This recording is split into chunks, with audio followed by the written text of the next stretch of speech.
भजन साधन के दो ही फल हैं। हम जो भजन करते हैं, साधन करते हैं, इसके दो ही फल हैं। पहला फल है साधन काल में तज्जन्य सुख की अनुभूति। हमने जो साधना करी है उस साधना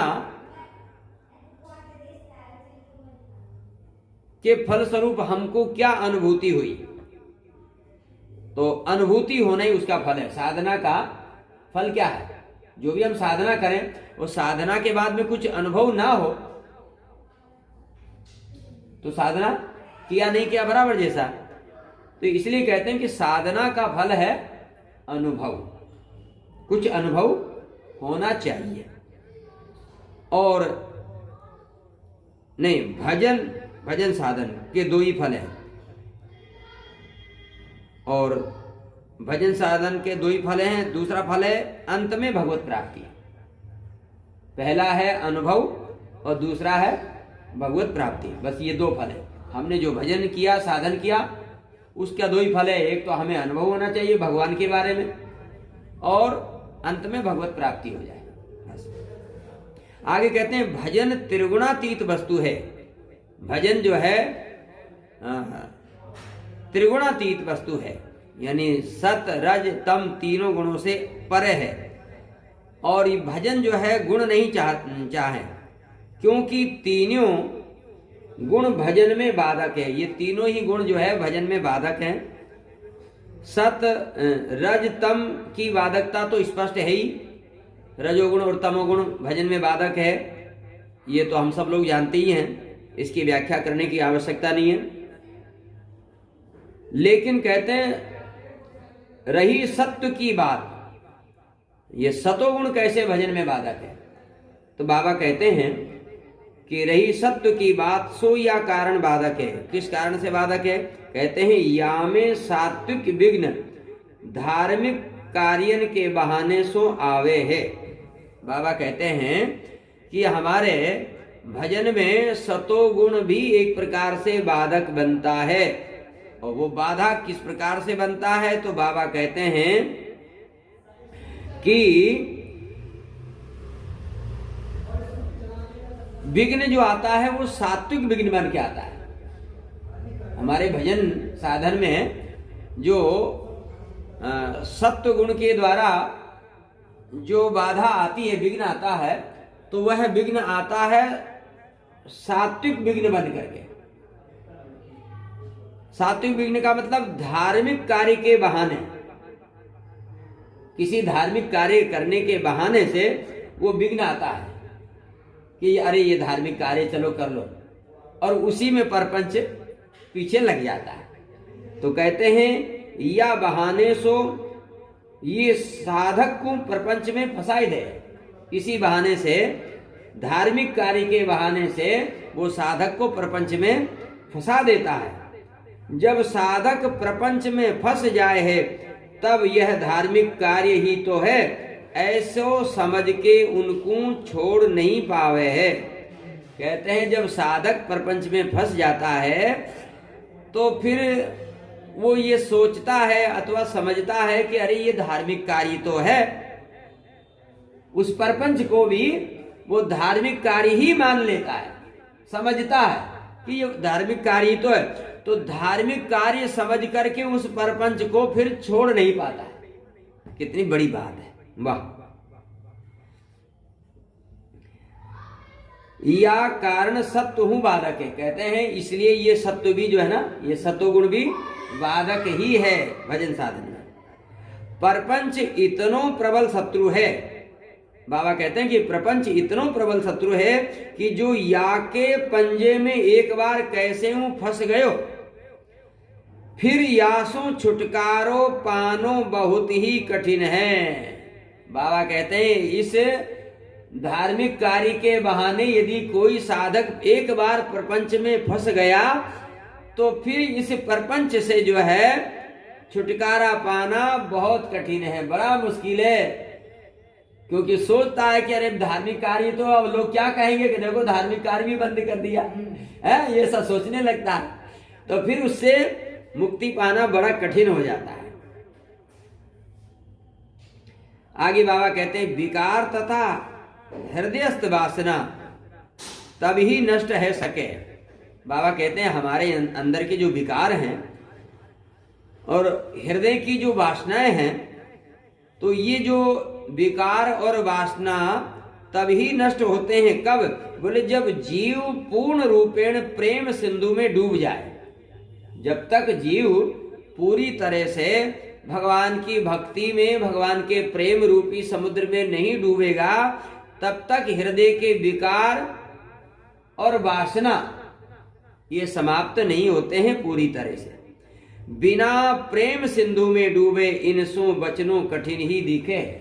बिना प्रेम सिंधु में डूबे इनसे बचना बड़ा कठिन है। हाँ, साधक यही कर सके है कि कोई नवीन वासना ना बनन पाए। हाँ, बाबा कहते हैं कि साधक एक काम कर सकता है। क्या काम कर सकता है? कि कोई नई इच्छा मन में प्रकट ना करे, नई वासना को जन्म नहीं लेने दे। ये साधक के अधिकार में, वो साधक कर सकता है इस बात को। तथा जैसे ही कोई विकार उठे, जैसे ही कोई विकार उठे मन में, तैसे ही वाकु श्री सद्गुरु भगवान की आज्ञान के अवलंब सो मिटाए बेको प्रयास करे। जैसे मन में कोई वासना उठे, कोई विकार उठे, तो गुरुदेव भगवान अथवा हमारे इष्ट ठाकुर जी, इन दोनों को याद करके, इनका अवलंब लेकर के, इनका सहारा लेकर के उस विकार को मिटाने का प्रयास करना चाहिए। हे प्रभु बचाइए मुझे इससे, ऐसे प्रार्थना करना चाहिए कि हे प्रभु मुझे बचाइए, गुरुदेव भगवान बचाइए, ऐसे प्रार्थना करना चाहिए। जासो उनके बढ़वे की आशंका ही समाप्त है जाए। इस प्रकार जब हम प्रार्थना करेंगे और उसमें मन नहीं लगाएंगे, उससे बचने का प्रयास करेंगे, छूटने का प्रयास करेंगे, तो भगवान कृपा करेंगे, गुरुजन कृपा करेंगे और फिर वो आगे नहीं बढ़ेंगे। बस गहरी खोज आत्म निरीक्षण। सबसे गहरी खोज क्या है? बोले अपनी आत्मा का निरीक्षण करना, अपने आप को देखना, अपने कर्मों के बारे में, अपने आचार विचार के बारे में बराबर चिंतन करना चाहिए।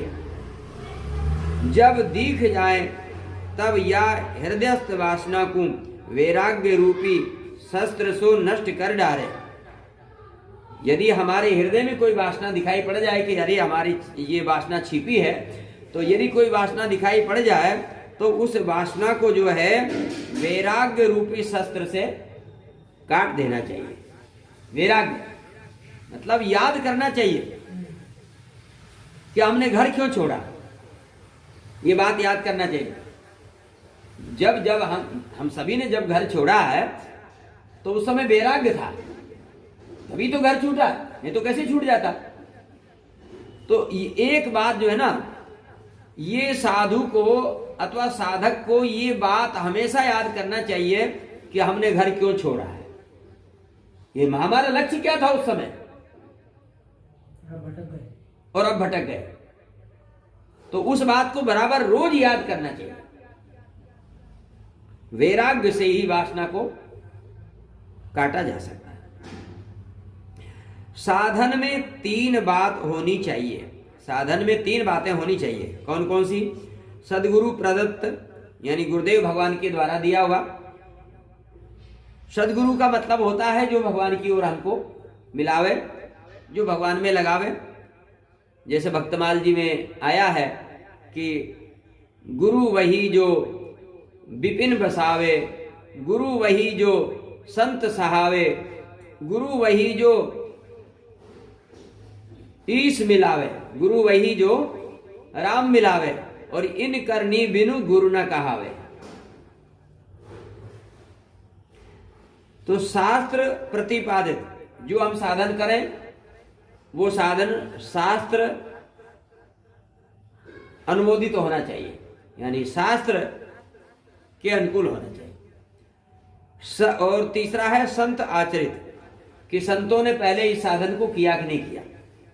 तो ये तीनों हैं, तो श्री भगवत प्राप्ति में कोई संशय ही नहीं है, अवश्य भगवत प्राप्ति होगी। यदि ये तीनों बात है साधक के पास में, तो जरूर भगवत प्राप्ति हो जाएगी। आगे बाबा कहते हैं भक्ति मार्ग में भाव ही प्रधान है। भक्ति मार्ग में भाव ही प्रधान है। भाव बस से भगवान सुख निदान करना भवन। भाव युक्त साधन ही फलदायक होए हैं।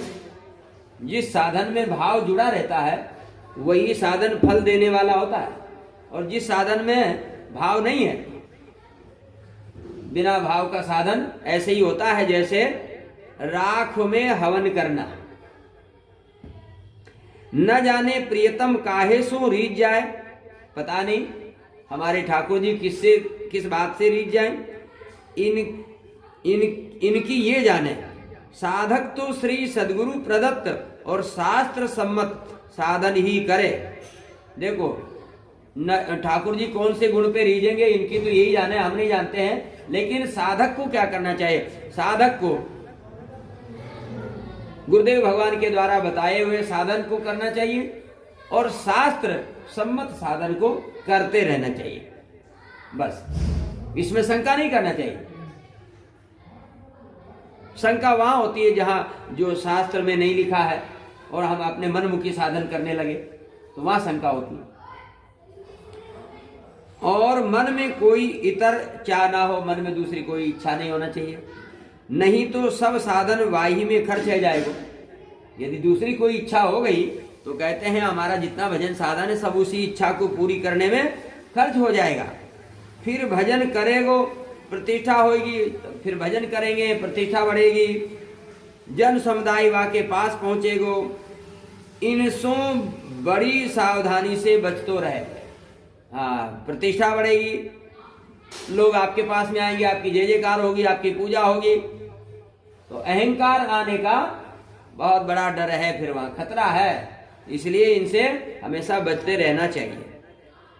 आगे बाबा कहते हैं स्वदोष दर्शन पर दोष अदर्शन, पर सद्गुण और स्वदोष प्रदर्शन करके चित्त में प्रसन्नता होए तो श्री भगवान हृदय में प्रकट होए हैं। बाबा कहते हैं स्वदोष दर्शन, दोष यदि देखना है तो अपने देखें।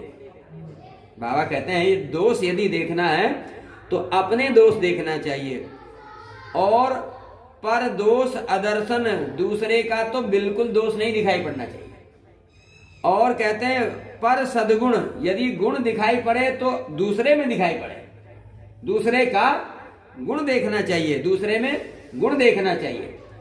और स्वदोष पर प्रदर्शन, अपने दोषों का बखान करना चाहिए। मेरे अंदर ये कमी है, हम तो कुटिल हैं, खल हैं, कामी, अपने दोषों का वर्णन करना चाहिए, मतलब उसको छिपाना नहीं चाहिए। साधक यदि इस रहनी से रहेगा, ये बहुत बड़ी बात है, बहुत काम की बात है ये। एक तो स्वदोष दर्शन, अपने दोषों को बराबर देखना, मतलब हमारे अंदर कोई दोष तो नहीं है, कमी है तो उसको दूर करने का। और परदोष अदर्शन, दूसरे में कभी भी दोष ना देखना। और गुण यदि देखना है तो दूसरे में देखना, पर सद्गुण, दूसरे में गुण देखना है। और प्रदर्शन करना है, दिखाना है तो अपने दोषों को दिखाओ, दिखाना है तो अपने दोषों को दिखाओ। कहते हैं ऐसा करने से चित्त में बड़ी प्रसन्नता होती है, ऐसा करने से। और तो श्री भगवान हृदय में प्रकट हुए हैं, ऐसा करने से भगवान हृदय में प्रकट होते हैं। आगे बाबा कहते हैं जो वस्तु नहीं है अर्थात अनित्य है, जैसे जगत और शरीर। बाबा कहते हैं जो वस्तु है नहीं, अनित्य है, तो जैसे जगत और शरीर, जगत भी नहीं है और शरीर भी नहीं है। उमा कयों में अनुभव अपना, सत हरि भजन जगत सब सपना। और ये शरीर भी नाशवान है ना।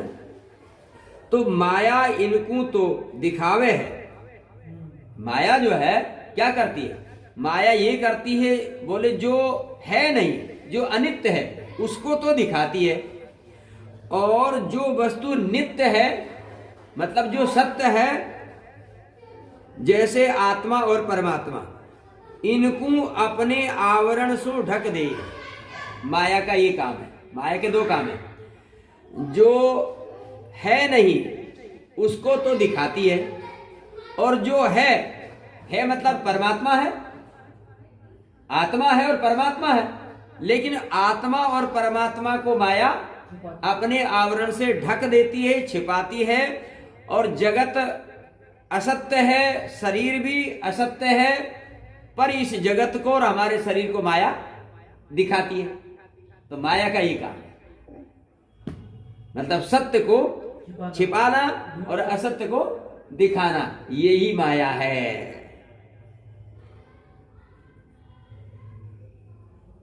अर्थात इनको ज्ञान नहीं होने दे।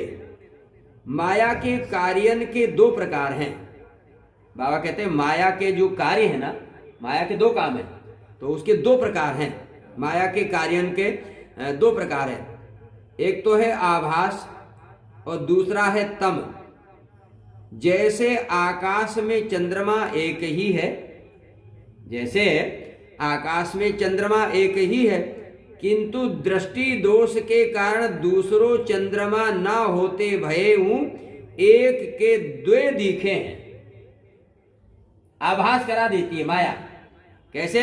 जैसे आकाश में एक चंद्रमा है, हम टकटकी लगा के उसकी तरफ देखने लगे तो कभी कभी जो है नेत्र दोष के कारण वो एक की जगह दो दिखते हैं, जबकि चंद्रमा एक है फिर भी वो दो दिखते हैं। तो वो नेत्र दोष के कारण एक होते हुए भी दो दिखा देती है माया। अर्थात वस्तु ना होते भये हूं दिखाई दे रही है, वस्तु है नहीं फिर भी दिखाई पड़ रही है, यही माया का काम। यह है आभास, इसको कहते हैं आभास। जो है नहीं उसको भी दिखा देना, उसको कहते हैं आभास। दूसरी बात है नवग्रह आकाश में घूमते ही रहे हैं तो तम के कारण राहु केतु दिखाई नहीं दे हैं। नवग्रह आकाश में घूमते ही रहते हैं, फिर भी जो है तम के कारण यानी अंधेरे के कारण जो है ये राहु केतु हमको दिखाई नहीं पड़ते हैं। होते भये हूं वस्तु दिखाई नहीं दे रही है, होते हुए भी वस्तु नहीं दिखाई दे रही है। यह है तम। अंधेरे में कहां दिखता है? अभी लाइट चली जाए, सामने पुस्तक है, कुछ भी, हम अभी कुछ नहीं पढ़ पाएंगे। अरे लाइट चली जाए तो अभी हम आपको नहीं देख पाएंगे, आप हमको नहीं देख पाएंगे, और तो और अपना हाथ भी नहीं दिखेगा। है कहने का मतलब आभास का मतलब होता है कि जो है नहीं उसको दिखा देना, उसको कहते हैं आभास। और जो है उसको भी ढक देना, नहीं दिखाना, वो है तम यानी अंधकार। या आभास और तम को हूं विक्षेप कहे हैं। इस आभास और तम यानी अंधकार को ही जो है विक्षेप कहा गया है। भजन यही विक्षेप होता है ना, कहता अरे भजन में विक्षेप हो रहा है, मन नहीं लग रहा है, तो यही है विक्षेप। आगे बाबा कहते हैं धाम चिन्मय वस्तु है। ये जो धाम है वृंदावन धाम, ये चिन्मय वस्तु है, जड़ नहीं है, चैतन्य है, चिन्मय है, चलते फिरते हैं। जैसे हम लोग चलते फिरते हैं, बोलते हैं, गाते बजाते हैं, सब करते हैं, ऐसे ही धाम भी है, मूर्तिमान, किसी को भी दर्शन हो सकता है। धाम चिन्मय है। या को कण तृण तृण चिन्मय ही होय है। धाम का एक एक कण, एक एक तृण चिन्मय है। यहाँ कोई वस्तु जड़ है ही नहीं वृंदावन धाम में, अवध धाम में, है ना। किंतु प्राकृतिक जीव को जाकी दृष्टि दूषित है, सब प्राकृतिक ही दिखे। जिसकी दृष्टि दूषित है, वो भाव नहीं है, तो सब कुछ होते हुए भी जो है उसको सामान्य दिखता है, प्राकृतिक है, सब बनाया हुआ है। जो प्राकृतिक जगत से ऊपर उठ के भाव जगत में प्रवेश कर चुके हैं, उनको ही धाम तथा धाम की प्रत्येक वस्तु सच्चिदानंद घन ही दिखे हैं। जो प्राकृतिक जगत से ऊपर उठ गए हैं, जो प्राकृतिक जगत से ऊपर उठ गए हैं और भाव जगत में प्रवेश कर चुके हैं, उनको ही धाम तथा धाम की प्रत्येक वस्तु सच्चिदानंद घन के रूप में दिखाई पड़ती है। सच्चिदानंद घन का मतलब भगवान के रूप में दिखाई पड़ती है प्रत्येक वस्तु। अब प्रश्न ये उठे है कि जिनको प्राकृतिक ही दिखाई दे है उनको क्या करना चाहिए। अब बाबा कहते हैं कि अब ये प्रश्न उठता है कि जिनको प्राकृतिक ही दिखाई पड़ रहा है तो फिर उनको क्या करना चाहिए।